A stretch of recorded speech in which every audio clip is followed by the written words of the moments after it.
أعوذ بالله من الشيطان الرجيم ശപിക്കപ്പെട്ട പിശാചിൽ നിന്ന് അല്ലാഹുവോട് ഞാൻ ശരണം തേടുന്നു.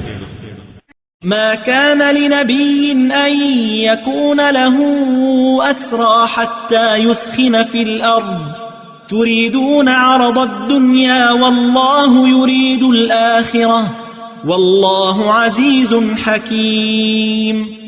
ഒരു പ്രവാചകനും ശത്രുക്കളെ കീഴടക്കി നാട്ടിൽ ശക്തി പ്രാപിക്കുന്നതുവരെ യുദ്ധത്തടവുകാരുണ്ടായിരിക്കാൻ പാടുള്ളതല്ല. നിങ്ങൾ ഇഹലോകത്തെ ക്ഷണികമായ നേട്ടം ആഗ്രഹിക്കുന്നു. അല്ലാഹുവാകട്ടെ പരലോകത്തെയും ഉദ്ദേശിക്കുന്നു. അല്ലാഹു പ്രതാപിയും യുക്തിമാനുമാകുന്നു.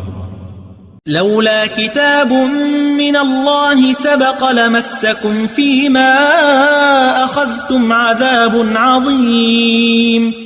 അല്ലാഹുവിങ്കൽ നിന്നുള്ള നിശ്ചയം മുൻകൂട്ടി ഉണ്ടായിരുന്നില്ലെങ്കിൽ നിങ്ങൾ ആ വാങ്ങിയതിന്റെ പേരിൽ നിങ്ങളെ വമ്പിച്ച ശിക്ഷ ബാധിക്കുക തന്നെ ചെയ്യുമായിരുന്നു.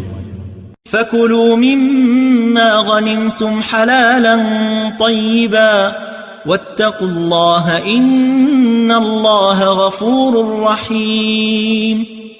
എന്നാൽ യുദ്ധത്തിനിടയിൽ നിങ്ങൾ നേടിയെടുത്തതിൽ നിന്ന് അനുവദനീയവും ഉത്തമവുമായത് നിങ്ങൾ ഭക്ഷിച്ചുകൊള്ളുക.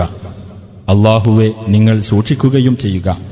തീർച്ചയായും അല്ലാഹു ഏറെ പൊറുക്കുന്നവനും കരുണാനിധിയുമാകുന്നു.